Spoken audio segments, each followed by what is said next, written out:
Welcome guys into the Matrix. Today we're gonna talk with the program, the one and only ChatGPT, but this time not to get some fundamental secrets, the mysterious secrets of life about men and women. No. We're gonna role play with ChatGPT. Yes, you heard me. We're gonna do a game. I want to play a game. And the purpose of this video, on a more serious note, is to actually be less serious, because I want to teach you at least how I come up with unserious answers. Now, obviously, not everything that I'm going to say is going to be funny for you. Everybody is different. But overall, I hope it's going to convince you that the way the conversation is going to go is a way that is at least, at the very least, not boring. All right? So this is why today I have my Morpheus glasses, and let's go, let's plug in and let's see. So basically I have a prompt here. You can copy it, you can pass it. By the way, you can do that yourself also at home if you want to play. And I'm copy pasting it here, and we will see what we have, and then we will improvise. So this is totally improvisation.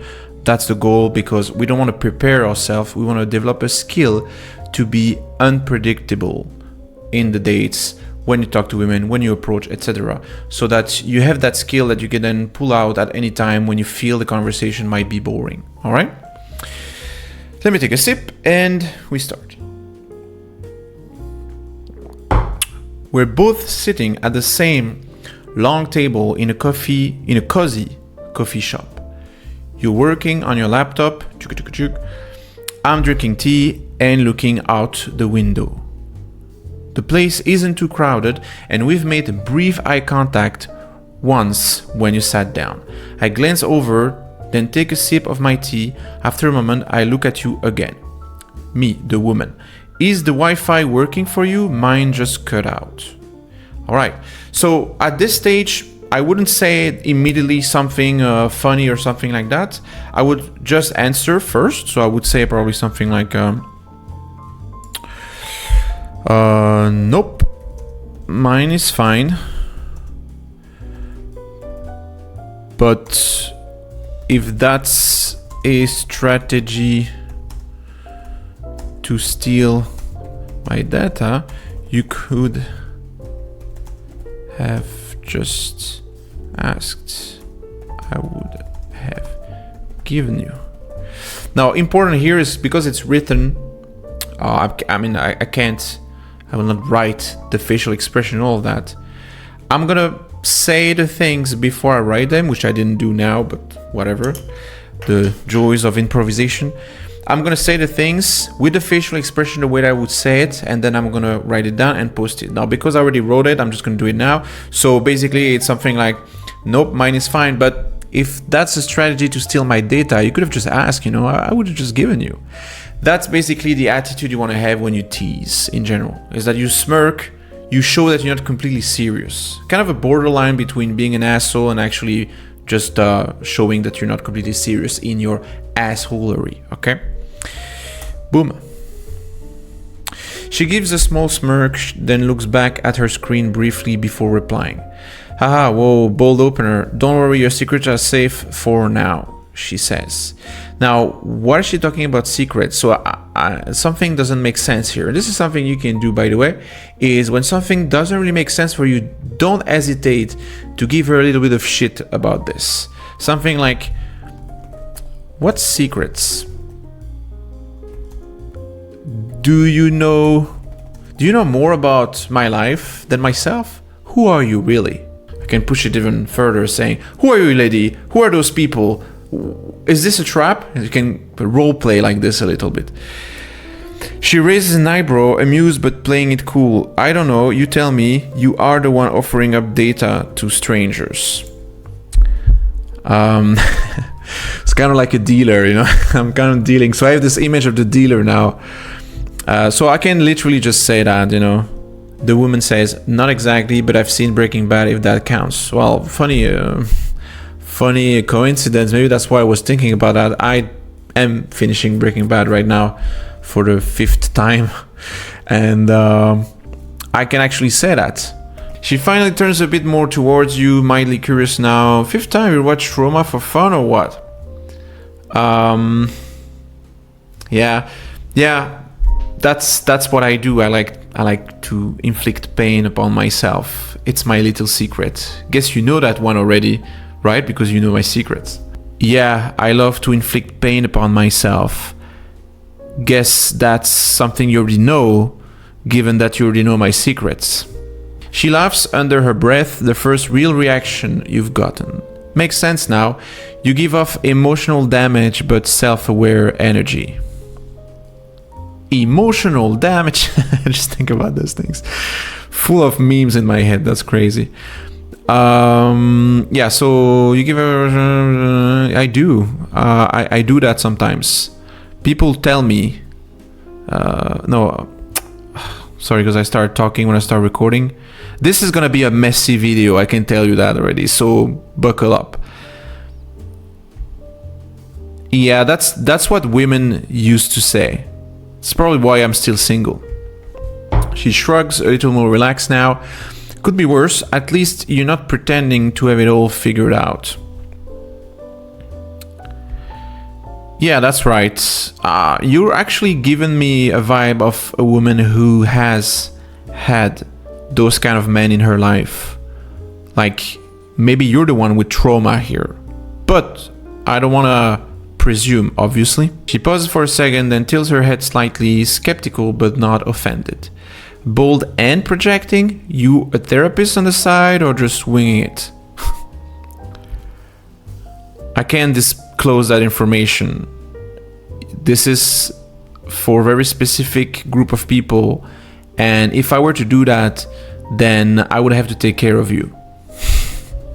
That's a bit on this. You say that to a stranger, but you really have to nail the body language with this. Okay, now that sounded like a red flag wrapped in a movie quote. You always flirt like a Bond villain. No, what am I typing? No, sometimes like a Bond girl. Wanna see it? So I'm always like surprising her with not giving her what she expects. Always.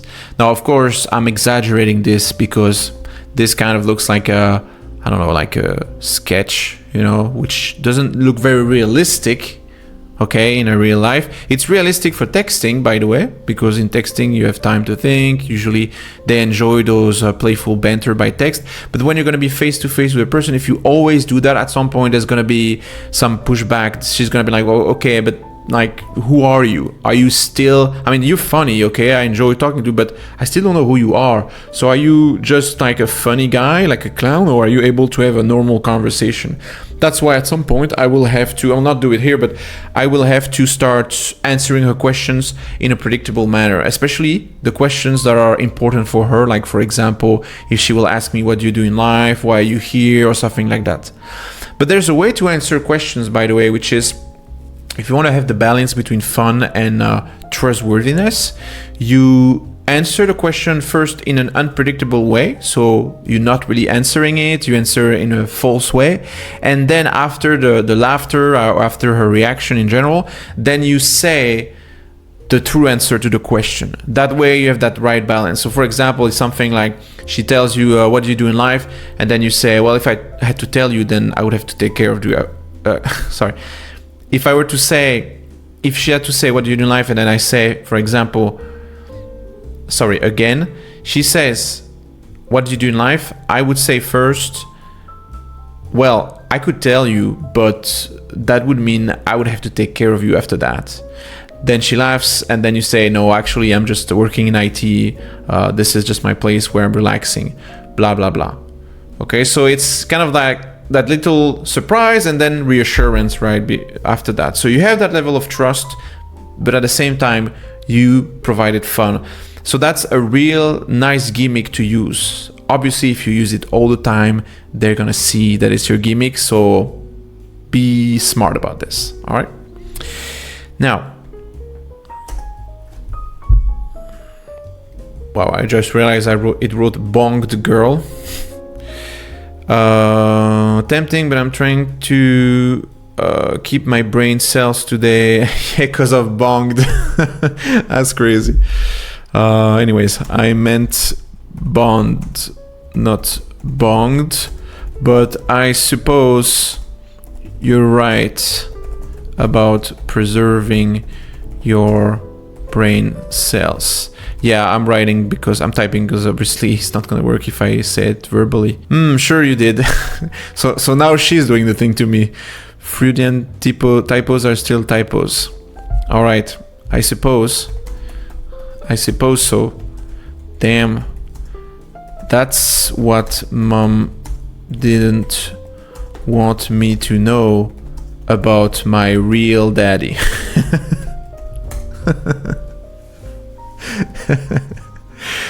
All right, now I'm listening. Go on, Dr. Oedipus. Well, I hope I have nothing to do with Oedipus, because you know the story, and I hope you're not my real mom. Good call. Weirdest flirt detour I've heard in a while, but somehow kinda entertaining. I've been told to be an entertaining man, mostly by women that in the end didn't want a second date. Maybe that's my problem. So what I'm doing here is making fun of myself, showing that I'm not trying to show off, I'm not trying hard. I'm actually the opposite of try hard. It's almost when you say to a girl, this is a very good tip, by the way, if you feel that the girl is a little bit interested, but she, you don't really have her yet, in a sense of she's not really invested really, is that you do a lot of self-deprecation humor, but almost to an exaggeration. Almost like you wanted to hide the fact that you do have success with women. So something like, for example, like I did, so I'm a horrible person. You should definitely not date me. I mean, this never gonna end well. We should definitely stay friends, because then it creates intrigue, and she's thinking, why is he saying that? I mean, what happened, first of all? And if you don't have a clear explanation and you say, oh, just life, but at the same time she finds you interesting in the moment, then it creates this tension, this question in her mind that she wants to answer. She's thinking, well, how come this guy that looks so fun and so relatable and so cool, why is he saying I shouldn't date him? What is happening? What's the thing here? And therefore she wants to know, and she will want to spend more time with you to discover why you are not dateable. Maybe she will ask you, she will really push it until you answer. Maybe she's just going to spend more time with you. But this is a great technique to create intrigue. Obviously, don't take it as a technique that you do to create a result. Do it more because you enjoy playing that role. You enjoy saying those things. It makes you laugh thinking about it. That way it comes out much more naturally, and it doesn't sound like a gimmick, really. She softened just a bit, voice less teasing now. Could be, or maybe you're just picking the wrong audience. I knew you were a smart woman. I knew that from the moment that I saw you with a laptop in here. You could have also been... why am I not saying this? I knew it that you were a smart woman from the moment I saw you working on your laptop here. I thought she's either smart or she's pretending to be smart, hence some sort of an influencer or something. Again, I'm not going to the direction she was expecting. So what this creates, and this is the key here, what happens when you say expected things over and over again? She's thinking, well, it's very likely that the next thing he's going to say is again going to be something that I expected. But if you start saying unexpected things over and over and over again, to an extent, then she's thinking, I don't know what he's going to say after the question I'm going to ask him. I don't know if he's going to tell me the answer, or if he's going to joke around, if he's going to play a role or whatever. I don't know what's going to happen. And this creates a casino effect, almost like, when you're at the casino and you don't know if you're going to win, if you're going to lose, except that here she wins more often, because you know what I mean. And that's why she's getting hooked to you. This is why funny people, everybody loves funny people in general, as long as the humor is similar, obviously. But in general, people love people that are fun guys, fun girls, because we don't know what's going to happen, and it gives us that impression that I'm never bored. I can never be bored, because I don't know what's going to happen. I don't know what the thing is going to say after he speaks, etc., etc. So creating this is a superpower. If you can do that as a man, and as a woman also, by the way, then you can really your results with women and with everybody in general, by the way, is gonna be from another level, on another level. She laughs again, clearly enjoying the jab, even if she rolls her eyes. Whoa, flattery and suspicion in one sentence? You're really covering all the bases. Yeah. That's what she said, but okay, that's not gonna really work here. But it's just a reflex I have. Every time I think something, I just say, that's what she said, and then I think if it fit. And if it fits really well, then I'm laughing a lot. If not really, I'm like, it didn't work this time. Okay, so maybe we can stop at this scenario and we're gonna do another one. Okay, so I'm gonna ask for a new chat here. Gonna put back my glasses of Morpheus so that we can be in the mood. We're sitting next to each other in a waiting room at the dentist office. Interesting. It's quiet, a bit awkward, and you're the one who starts the conversation. Really? That's such an honor. I glance up from my phone, then back down. After a few seconds, I shift slightly in my seat, bored but not in the mood to initiate. Oh, that's a hard one. I like it. Okay. So, very easy would be to say something like, hey, have you been waiting here a lot? It's quiet, isn't it? You know, any of those things that is easy to do socially. But if you do that, there's a high chance that she's just gonna answer you and then you're back to square zero. Okay. So, of course, if she's really not in the mood to initiate, no matter what you do, she's just gonna politely answer and that's it. She's not gonna, entertain the conversation. So you need to say something that potentially will change her mood. Now, ideally, something funny, something interesting, something that triggers her curiosity. Okay. Now here, I can't just come up with something out of the blue. I need some substance. I need something to talk about. Now, what is the situation? And talking out loud about the situation, thinking also about the situation, describing what's happening helps to generate ideas. Okay. So we're sitting next to each other. It's a waiting room in the dentist's office. Or probably she's waiting to get to her dentist, which is the same as mine, obviously. It's quite a bit awkward, and you're the one who starts the conversation. So because it's a bit awkward, I can say something like this. So this is what I'm doing, and I could have used the mic, but it's basically expressing an opinion. It's an invitation to discuss, but the difference is that instead of just asking just for pure information, like, when are you, how long have you been waiting, blah, blah, blah. I'm emitting an emotion in the form of an opinion. Saying, I hate those super long waiting times, feels like forever. It's like, of course she relates. So she's gonna be like, yeah, especially if she's waiting along, she's gonna be like, yeah, I had that too. It sucks. I've been here for 2 hours, and therefore she's gonna maybe answer the question that you were thinking about asking first. But let's see how she reacts. Yeah, it's always slower when you've got stuff to do after. Okay, so she's giving us a piece of information here. She's got stuff to do after, but it's not really something interesting. Okay, so it's a hard case, so I'm gonna have to think a bit. I'm gonna use the mic. Oh, stuff sounds mysterious. Not really, just errands, laundry, groceries, that kind of thing. Your day seems as boring as mine, I see. Pretty much just trying to get through it without falling asleep somewhere. Yeah, so this is a very low investment conversation, but that's fine. We don't need to, we just need to continue the conversation. And in the meantime, drop some fun ideas when it comes. So this is where we're going to use chains of association, okay? Pretty much just trying to get through it without falling asleep somewhere. I'm going to use the word asleep. And I'm going to think about what that makes me think about. Now, obviously, because we're in roleplay, it's a bit tricky because I will have to use memories or something of a person that doesn't really exist. But let's imagine it's me right now, in my situation right now. I am currently tired. I haven't slept a lot. So I'm going to say something related to that. I'm going to say, Same here. I've been working super hard since Monday, waking up at 5:30, and going to sleep after 10.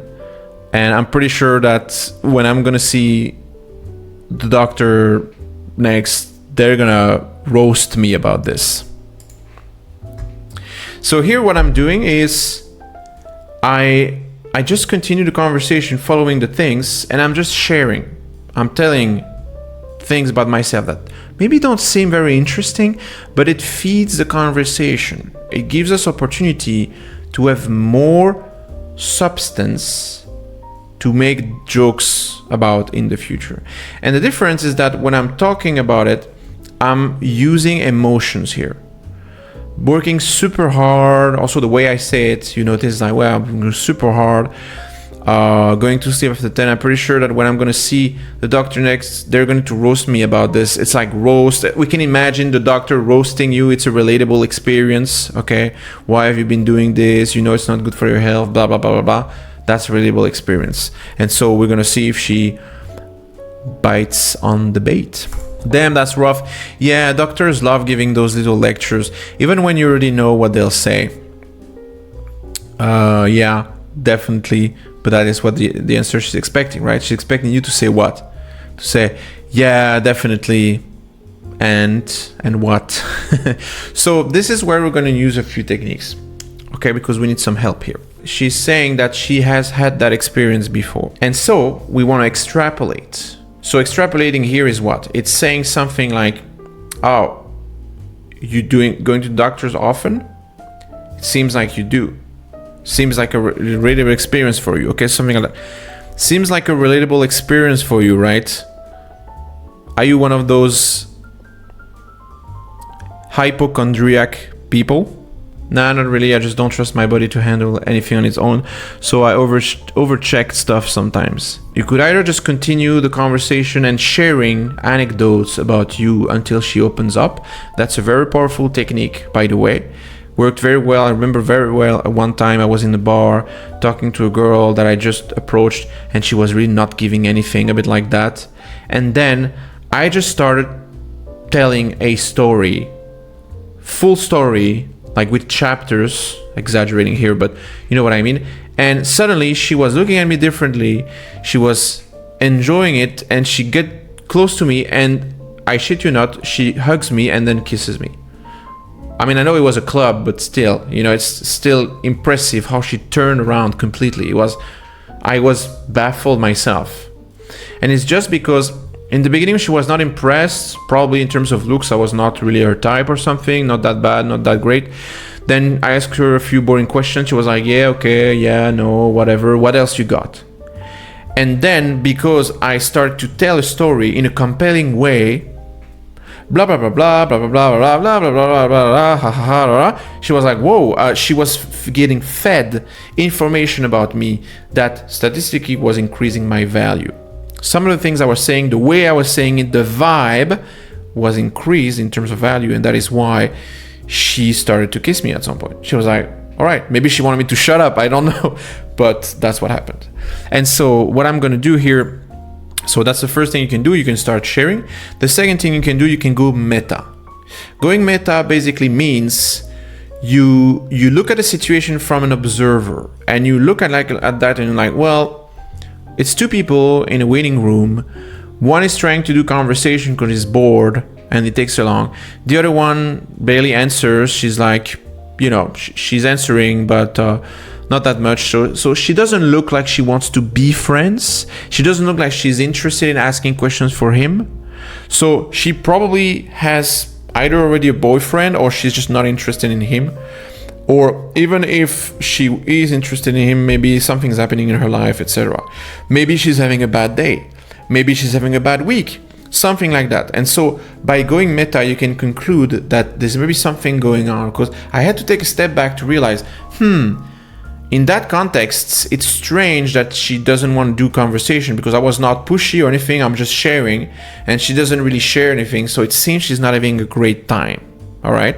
So I could go with this, or I could go with telling a story relatable to this. But I'm going to go with the option of going meta. Looks like you're not having the best day of your life, right? Something happened or something, without being too indiscreet. Not really, just one of those blah days, tired, not super motivated, nothing dramatic though. Okay, so maybe she's just not super invested in talking to us, and so because of that, the only option that's left is just to continue talking about stuff relatable to us. Maybe at some point we can ask a question, but we don't want to do that.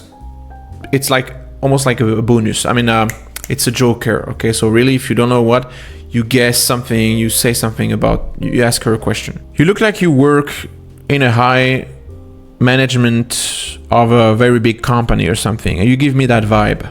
Obviously, at this stage, we have no way of guessing that because we don't see the person, but it's just an example. I work admin at a small office, probably just a blazer. It makes everyone look 10% more important. Yeah, that's what my mom used to say, and that's why she was putting blazers on me for every school photo shoot. Maybe she had a point. She definitely knew what she was doing. Moms always have some weird sixth sense for that kind of stuff. Yeah, that's also true, but it makes me wonder how well was her sixth sense, since I was probably the least popular kid at school. I doubt that. Kids are weird. Half the time they ignore the best people and hype up the loudest ones. What does she doubt about? It's confusing here. What do you mean? I don't get it.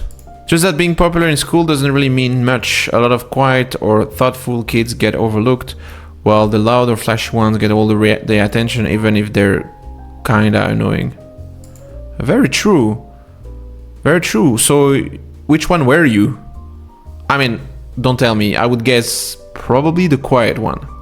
Yeah, more or less. I wasn't invisible, but I wasn't the center of anything either. Just kind of floated through.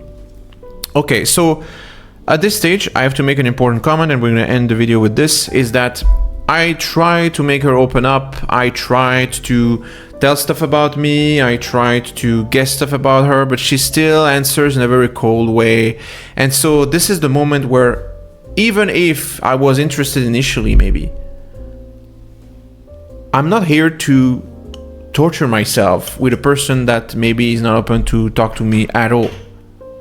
So I tried several times from different angles. She's still getting cold. I get it. She doesn't want to do anything really with me, even being friends or something like that. She has no interest in me. She's just politely answering and all of that in a very loose attitude. She's not having a bad day or anything like that. She said it. So that means it's just not a match, and that is okay. So keep that in mind the next times when you try to talk to some women. This is the type of moment where you can say, yeah, I tried my best. It's not a match. It doesn't click.